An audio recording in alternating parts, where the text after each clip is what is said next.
Welcome to our series, Dyin, Cryin, and Lyin on Two Luckies, the podcast. Season 2, episode 20, Centennial. So interestingly enough, in our last episode that we did, my lady. We missed an entire, that was episode 19, right? Yes. We missed an entire category because we were talking about a widow and they were constantly talking about her husband had passed away and that was a dying, and we were saying, we need to find a dying. We need a dying. They had a dying the whole time and we missed it. They handed it to us right on a silver platter and we just went right over our missed heads. it completely. So we thought we would at least try to fix that somewhat before we started today with this episode. But now this is the Centennial episode. Centennial looks like the country's 100th birthday, so it must be 1876. It starts off at the mill, Mr. Hansen's mill, and Mr. Hansen's all excited about they're going to be doing some kind of turnpike work and building roads.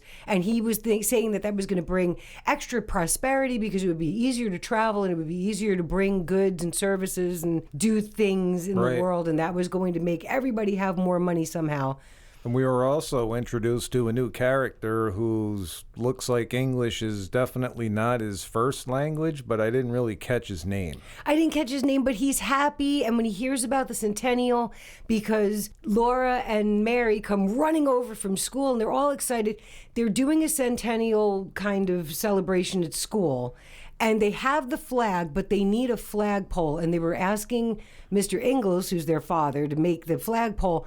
But this new character says that he would do it. He'll do it. He's great with a draw knife. Yeah, so he was all excited about it. And he said, oh, the Centennial means 100 birthdays. And so seems like a nice guy. So we're going to see where they're going with this. But he's going to be making the flagpole for their Centennial celebration. And now they're going to be planning on having some kind of a picnic. Because Philadelphia, I guess the newspapers had been saying that Philadelphia was doing a really big to-do about the Centennial. Right. And now Walnut Grove needs something to do. They need something, and old Chaz was just talking about, well, yeah, we can have a picnic.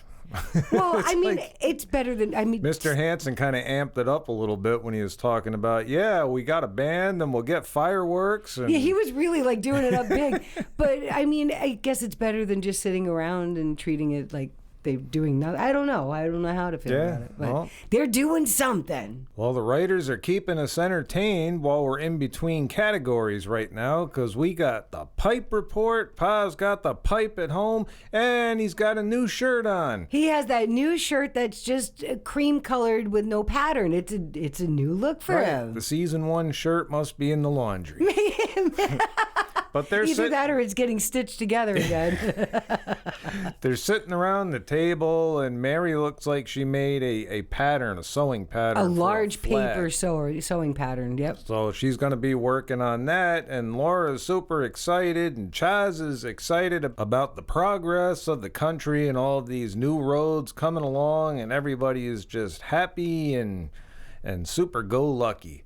And then we get over to the home of the new guy at the mill, and it looks like he's got a young boy who looks to be about Laura's age, and he's trying to teach him how to read English. And the son is teaching the father how to read. The son is teaching the father.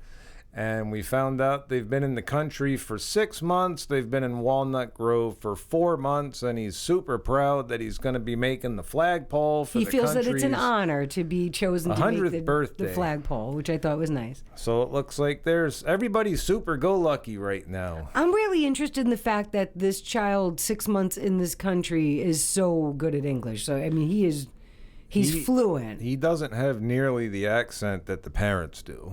At all. And then they have a rule. The father said that they have a rule where it's English only in the house so they can practice.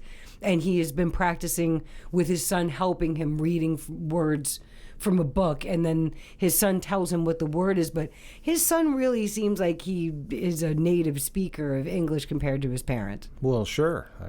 But everybody's super go-lucky, happy. Yeah, everybody's happy. They're happy, they're excited, on a high they're note ready right to celebrate. Now. Yeah, let's enjoy it. Well, we're at the post office, and Grace, who is married to Mr. Edwards, is getting the delivery of mail. And she says, oh my gosh, this is the most mail we've ever received. And I have to say, I feel like they've shown her with much more mail than this. But these were just letters. These were regular letters. They weren't Three like parcels bags. or packages or anything like that. 3 bags. So it was 3 bags, and Mr. Edwards comes over because he's right across the street at the mill. So he comes over, helps her bring all the letters in there. And she says, for the new character, we think his name is Yanikov. Mr. Bianikov. Oh, Bianikov? Bianikov, Bianikov. Okay, I thought it was Yanikov, so it was Bianikov. He has a letter at the post office. I guess he had no idea that he had a letter at the post office for a week now, and she gives it to Mr. Edwards to bring back to work with him because they work together. As he's going over there, he gives it to Mr. Bianikov, and when he reads the letter, he's finding out that now the government is asking for 7 years' worth of back taxes by the end of the month, and he's only owned the farm for 4 months. Right. So they want the money by the end of the month, or they're going to put his farm up on a public auction. So he's now having to go into wherever the county seat is to go fix that. Mr. Hansen gives him time off because some kind of mechanical something is wrong with the mill. So they're not able to process any lumber at all because of that. Charles is trying to fix that, but they're still in a good mood. Mr. Bianikov goes and leaves, so he's going to try to figure out, I mean, how is he going to do this, though? He doesn't understand He's got to take the horses over and talk to him, but here's the bigger picture. I know, but this is a difficult thing. He has a language barrier here also. He doesn't really understand the words that they're using because they use the words arrears. Well, he can speak. He just can't read it very well. Yeah, but I still think that some words are just not common in everyday speech. So he has to go over and do that. And Mr. Hansen goes from being super happy and going over to see the line. There was a line of people waiting at the post office. Never saw that before. This was unusual, and it was all men. I mean, usually you see like the women when they're in town and they're doing their shopping or whatever, and they'll stop over by the post office. This was a line of men standing there waiting for their mail. And this is when Mr. Hansen goes from having a whole bunch of orders. He had just been telling Charles how he had all this progress because people were anticipating that all of these roads were going to give extra business, and they were getting lumber to have larger barns so that they could have dairy and cheese because it would be easier to transport those things. And these were going to be the new money crops. Mm-hmm. Now he finds out that everyone has canceled their order because all of those letters that came into the post office were notices about an increase in taxes and new taxes for the roads. And that's how they were going to be funding all of this progress of the roads. Yeah, so it looks like where they said, oh, these roads are going to be a great thing. I think we're going to have to call that Lyin because it's actually going to take all their profit, all the money that they had where they were going to be able to build and expand is now being taken up with this, and they'll be barely eking out an existence because of it. Right. And, well, really, they weren't lying. They really thought it was good, but it turned out to be a lie because they had no idea the implications, I guess, of this progress they were so excited about for this Centennial. They were hit below the belt. They kind of were. So old Chaz went over to the mercantile and he went to get some brown sugar, and we got the guy who ran the pug mill. Oh, I can't remember his name. He had McKay, yes. He's over there and he is bitching up a storm about the new tax bill, and Chaz kind of agrees with him but doesn't think anything can really be done about it. And then you have Mrs. Olson listening to this conversation, and she just has to come right out and say that they're nuts. She's talking about the people of Walnut Grove, and our representatives know more than you people would. They know what they're doing up there, and all that changed once she opened her letter. She was opening her mail at the desk while she was talking about this and how people got what they voted for. And then when she saw the tax bill that they had just received, she said, "Nels, this is highway robbery." So we're going to call her on a Lyin, because when it was somebody else, it was one thing, and when it was you, it was something else. So, it really was, she was not realizing what everybody was upset about. But then we end up going to the Ingalls farm. Mary is in the middle of sewing this flag. It looks really good. She's got the stripes, the red and white stripes going. Yeah, and it's huge. It's huge. And Ma is in the process of dyeing the blue fabric for the stars. and it really looking like she's doing a good job. And Charles is just down in the dumps with all of this, saying how expensive everything was now and how the tax bill had doubled and how he didn't realize that when the county... What was it? The county seat? No, the county... Assessor had showed up. That when the county assessor had showed up for 10 minutes, that they were using that as a valuation point. And he thought that this guy was just coming around shaking hands for votes. But it wasn't that. It was actually like an assessment of their property for 10 minutes that increased their taxes significantly. And now he's saying that they may not even have this centennial celebration. Yeah, and the kids, Laura and Mary, we have not seen Carrie yet. So the Carrie report, there's we're no still Carrie waiting. Report. Where Carrie is, we've been inside of that house and there is no Carrie report. I don't know, maybe she was sleeping, taking a nap or something. But right now she wasn't in any of the scenes yet. But Laura and Mary are just really depressed, and Ma is trying to keep her spirits up and say how beautiful the flag is going to be. But the kids are really like, we're not even going to have a picnic now? Like this is how the adults are. They went from being all excited to all upset, and that was that. Yeah, so we got to see where they're going to take this. Well, they like this is a drama. They got to give us drama. Laura makes me laugh. She's up there getting ready. She's brushing her hair, getting ready for bed. And she is trying to think of a way to pray to God so that she had been told she is not allowed to pray for herself. Mm-hmm. So she's trying to figure out a way to pray for her father to not be mad at America anymore so that they can go to the Centennial picnic, because now all of the adults are telling their children that they don't want any part of it, they don't want anything to do with it, and that they're not going to be going. And we find that out by being in the schoolroom with Miss Beadle, and she's reading to the class about the Philadelphia celebration and what they're doing in Philadelphia for the Centennial. And now the children start saying how they're not going to be able to go to the picnic. They don't think there is going to be a picnic, and their parents are very upset about this whole circumstance, and they don't want anything to do with it. Yeah, it's funny. Miss Beadle was kind of outraged at that. She was really upset about it. She said it's part of the history of our country and that it's supposed to be something to be celebrated. So now they have voted as a class. They are doing a celebration in the schoolroom for the kids, at least. Yeah, as long as the adults don't want to show up for it, they're at least going to celebrate. And you got to wonder, the adults are so busy being so morose that they're not looking around at their own families. Like, you just talked up this big game of how we're going to have a celebration in the country, and bam, you get hit with a tax bill. It looks like that's when it all started, I guess. But we got to see how they're able to turn this around, if they can turn it around, and really, they need to start bringing us some categories. They are slow on our categories. We got 2 lions, and that's about it. That's it. I mean, something. Let's go with these categories here. Come on, writers.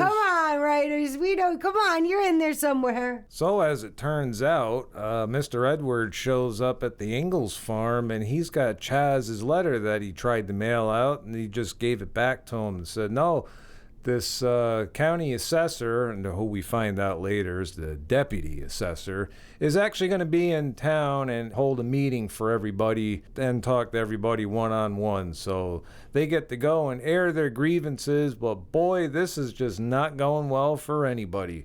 And I think the funniest one was when we got to the Olsons, who looks like Nels was going to go in by himself. And Mrs. Olson shows up all dressed up. She's got to go in and this guy's asking him questions about why are the taxes what they are. They're saying it's too high. Oh, well, didn't you say you have the biggest business? And, you got Harriet who's over there bragging about everything. We have and the you watch biggest Nels, Hero it's just Township. the smoke coming out of his ears. Well, because Nels is trying to keep their taxes lower.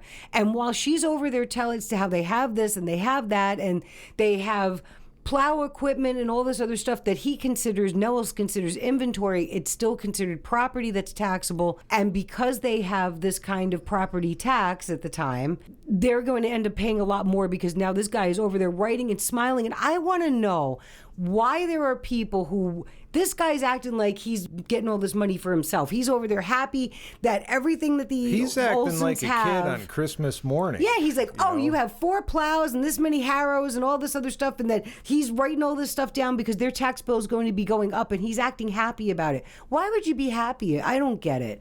I've seen it before and I don't get it, but... One of the funniest things they said, though, outside waiting in line, I think it was McKay's, like, watch, one day they're going to tax income. Well, somebody else said, it'll never happen. It'll never happen in a million years. 1,000 years. And I think, it is kind of interesting to see how different it was back then compared to now. I mean, it really is different. Yeah, and the other thing he said, too, how much do they pay their governor of the state for the year? Yeah, $5,000 a year. And somebody said to do nothing. That is a quote from the show, that he gets paid $5,000 a year to do nothing. So the music has been very somber. It's been very sad music. Everybody is very tense. And but they still need to bring us some categories. Yeah. We And it don't was have Mr. any categories. Pianikoff with a P. Pianikoff. Yes, Pianikoff. And he gets a letter from the deputy clerk so that he can go see the county clerk. Yeah, because the county clerk, they said, he's too busy to see you. Right. Well, now he has a letter from the deputy clerk, but either way, it's sounding like when he bought the property, he bought the back taxes with the property, and they're saying that now he assumed the debt and he's owing it. And all of these words are a lot for him because this is not his life. He's still learning English, so he's struggling with it a little bit. He's all excited about getting this letter. His son looks very upset about it because I think the son is realizing the gravity of the situation. But he's got this letter in hand, and he thinks he's going to go to this place and go find out that everything is fixed, and he's only going to owe a year's worth of taxes, which is what he thought was going to happen. But it's not looking it's not looking like it's going to be that way. Yeah, so please hang in there, because I got a feeling we're going to have some categories coming. We need some categories. My goodness, they got to at least give us a Cryin. Like, oh my gosh. Something. They've been giving us just complaining. Complaining could be our category in this one. Well, Ma's on a ladder washing some windows, and Charles comes back from that meeting with the county clerk, and he's got his hands stuffed deep in his pockets with his new shirt on, and oh boy, she came down off that ladder just from looking at him. She knew something was wrong, and they found out that every penny that they had put aside is now going to the taxes, and... No, they're right back to square one. Well, she's trying to encourage him. There were times that they had much less money and much less resources and much less going on, but he is now out of work on top of this. So this is... Right. The mill is closed. It didn't matter that the mill had some kind of a mechanical problem. Now the mill is closed because there's no orders, because everybody canceled their orders because of these tax bills that came in. So it was a very tense, stressful thing. He's very unhappy about it. She's trying to be encouraging. And then we go over to the Pianikoffs, and the wife is waiting there quietly and she's got her hands like she's praying, and she's waiting for her husband and her child to come home. And then they gave us a category. Boy, did they give us a category, because they found out that they lost the land because this debt was way too large for them to be able to pay. So now the land is going to go up for auction because there's no way that they could pay 7 years worth of taxes by the end of the month. So we got a triple-decker hugging each other, crying, and we knew it was coming. We knew they had to give us a category, but I will say I'm sad for them, because here they are trying to make a life for themselves. They're trying to do something good for their family, and they're hoping that they were going to be able to be established in this country and bring other family members here, and then that whole dream just went up. Well, that dream was dying. Yeah, that dream was dying. But we can't really call it yet because we're not at the end of the episode. Maybe some kind of a miracle happens. Well, and sometimes it does. You never know with this show. We did get our category of crying, and it was a triple-decker hugging each other. Oh, my goodness, they lost the land kind of crying. This story has ups, downs, and a couple of sideways. They're going all over the place with this. You got Harriet in the mercantile, who's now raising the prices on everything to cover the taxes. She's licking the end of that pencil like they used to do, and she's changing all the prices. Old Chaz comes sauntering in. He needs some sugar and a pair of work gloves. Baking soda. He needed was it baking soda and a pair of work gloves. Baking soda. 5 cents for the baking soda. And I was like, oh, I wish 5 cents. And it was supposed to be 15 cents for the gloves, I think. Yeah, and she snatched it out of his hands, Mrs. Olson did, and she raised the price to 37 cents. 37 cents, and he said, forget it. He said there was 5 cents for the baking soda, and he was out the door with it, and he was looking very depressed. And as he goes past the Hanson Mill, there was good news. Yeah, here comes the them heading up now. Hey, good news, we can reopen. Mr. McKay's gonna have that barn built after all, taxes or no taxes. And there was, because his cows needed a place to live that was warm, and there was an order from Springfield. So now Charles said, I can be there in an hour. Mr. Edwards is going to be coming, and they're looking for Mr. Pianikoff. Right, and like they had just gone up, and here comes a wagon down the road looking for the Pianikoff farm because they just bought it at a tax sale. Yeah, they bought it at a tax nobody knew sale. that, so now we're right back down again. We're right back down, and Charles is seeming sad, and he was going to be walking past there anyway because Mr. Hanson was trying to talk to Mr. Pianikoff's son to see if he could find out if his father could come to work. But the child wasn't in school that day. The reason he wasn't in school that day is because they are camping over the hill on the land and asked the new owners if they could camp there for a couple of days. I mean, the wife is sitting in her rocking chair under this tree while they're camping out there on this land trying to figure out what they're going to do. So they lost their farm, and that was all that was our Cryin episode It over was. there. Our little thing. But I did think it was funny that Mrs. Olson with her, we have to pass the cost on to the customers, lost a sale because of it. Yeah. Yeah, I Nels think was really upset. He was really upset. They could have just sold the gloves. Very unhappy. Very, yeah. So it's been a lot of ups and downs, and mostly downs in this Centennial episode. Well, Charles goes over that hill to where the Pianikoffs are under that tree, and they're camping over there, and he is feeling very sad, and he's he's morose, he's feeling despondent, he's having all of these problems with money, and he goes over there and finds Mr. Piatikoff is singing about, when he translates it, he said it was about how the eagle flies freely and how his soul is free, wants to be free like the eagle or something like that. And then Mr. Piatikoff is actually in a pretty cheerful mood. He said, we have a few dollars. I made a mistake. He said, I thought I bought this land for a low price, but he didn't realize that the reason the price was so low is because he was buying the tax burden with it. Right. So because of that, he said that he made a mistake. They have a good wagon, a good team. They have their health, and they're going to be going to South Dakota, I guess was at the time giving away free land. He was talking about all the freedoms. He was talking about how in this country, people can go to school. In other countries, only the rich get to go to school at the time, and everyone gets to go to school, and how his son, boy, Miss Beadle must be some educator because this kid has been in this country for 6 months. He's only been in this country, in Walnut Grove, for 4 months, and he knows every single word in the dictionary and every. Oh, yeah. He my was just goodness, zipping 'em out. Miss Beadle must be the best educator ever.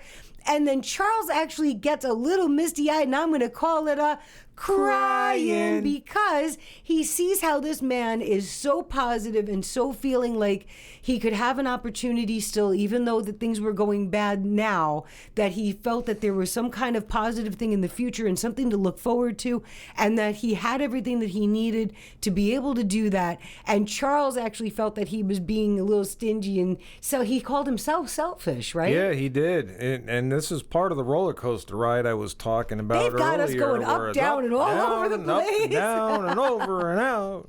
Yeah, so he had a heartfelt moment with them while he was saying goodbye. I mean, they're going to be moving to South Dakota, so this was our first and last time seeing them in this episode, which happens frequently.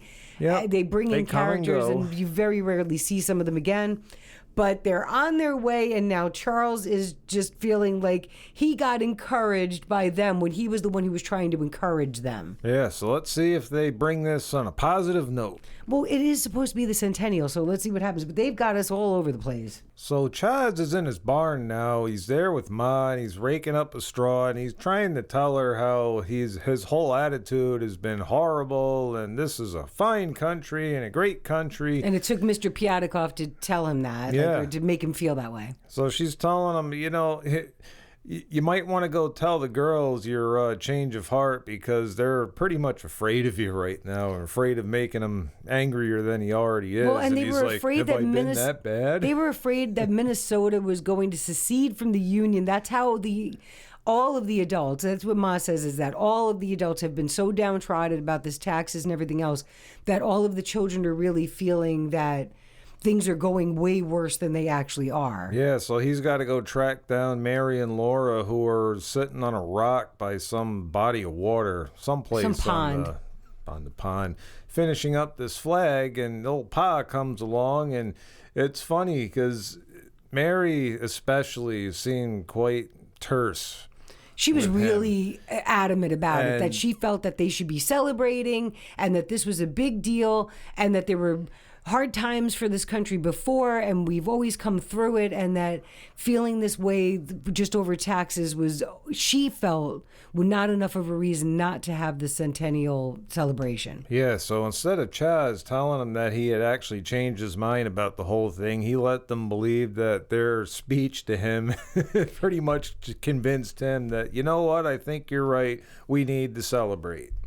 And they were talking about the girls before Charles showed up, how many stars to put on the flag. And she was saying 37, but Colorado was just about to join the Union later on in that year, so the next month, so that it would be 38. And I was thinking, wow, it's changed. It's changed a little bit in 100 years. You don't think about this stuff. You don't think about, because it stayed the same our entire lifetimes.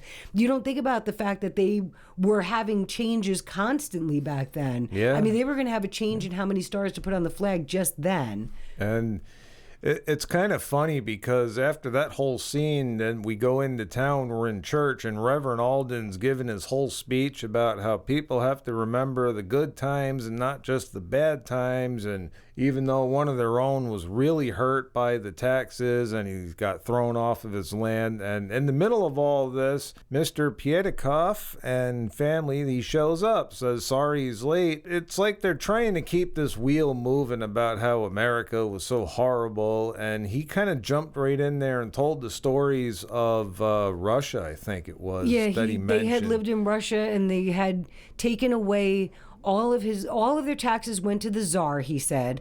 They were not allowed to have education because they had little money anyway. They had very little money. And all of their possessions were confiscated. They took their land and they only had the clothes on their back.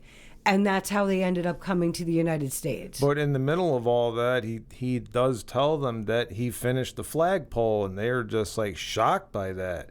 You finished the flagpole even though you lost your land? And he was saying how great this country is and how we have freedoms here. They go outside and they dedicate the flagpole, and he raises the flag and everybody's happy. And then they shift to a night scene where all of a sudden there's all these modern looking fireworks. Yeah, I was thinking that these are some very modern looking fireworks. And in the middle of all that, we finally have a Carrie report. We did. So when Reverend Alden was doing his reverending up there, we had Carrie sitting on Mary and Laura's lap, it looked like, or in between them. I felt like she was sitting on one of their laps. She was sitting on Mary's lap. She was in church, and she was there smiling all happy, looking at these very modern fireworks in 1876 while she was pretending it was 1876. And she was very cute, and her hair was all done up. And Mary and Laura were shown, they did not show us anything about a party or celebration or a picnic or a band or anything like that. We were just taken straight from church. And no, we were taken from outside of the church with the flag raising and the dedication to the girls, basically just the Ingalls girls.